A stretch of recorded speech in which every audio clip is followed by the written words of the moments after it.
De Nederlandse Orde van Beroepscoaches, de Nobco, bestaat in 2008 5 jaar. Ter gelegenheid van dit eerste lustrum hebben ze Sir John Whitmore uitgenodigd om het een en ander te vertellen over performance coaching. Performance coaching gaat ervan uit dat alles in het leven betekenis heeft. In die zin vindt er een wisselwerking plaats tussen de coach en de gecoachte. Our system of teaching people in our schools, in everything we do, is not the most effective way to teach. And there's fundamental change needed. What the difficulty we have is abandoning the old way of thinking. How can I teach this person something? How can I have them perform better unless I, the expert, tell them what to do? Where the learning comes from is self-realized, high quality. High quality. It's much higher quality than something you're told. The blood of our economic system is selling more and more stuff. And our environment is screaming at us to do less. The two absolutely are not compatible. They cannot coexist, and nature will win.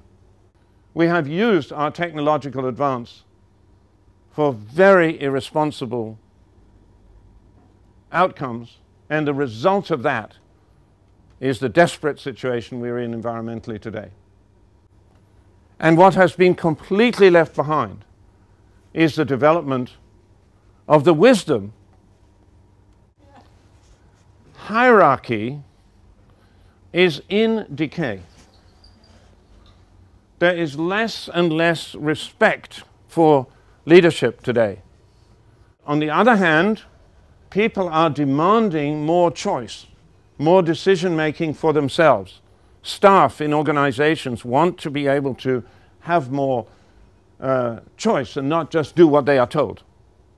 Coaching is the only industry specifically designed to foster that process. The principles of coaching is awareness and responsibility. What the coach is doing is building the person's awareness and building their sense of responsibility for their own learning.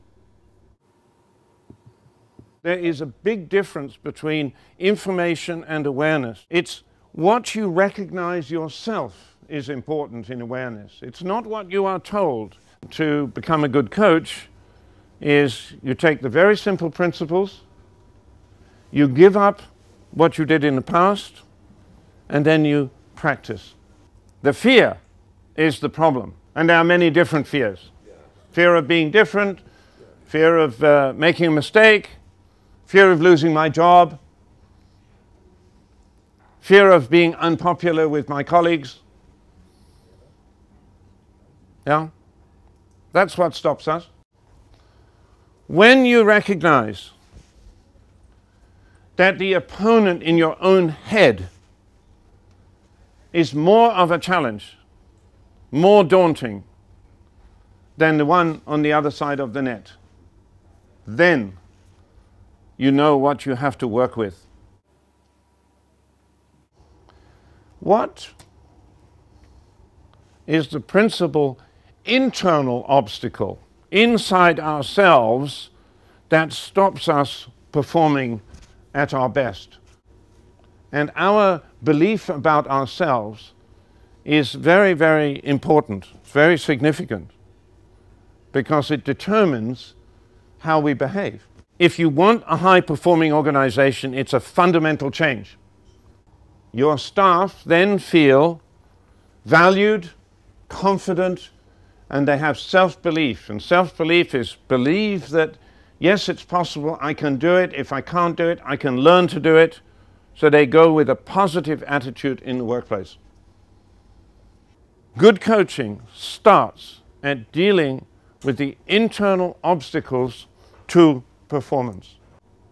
And if you want to be a great coach, you need to practice coaching and you need to work on yourself to develop yourself. But what we're doing when we coach people is just building little by little, brick by brick, this sense of familiarity with awareness and responsibility and what that means. So, that's another challenge.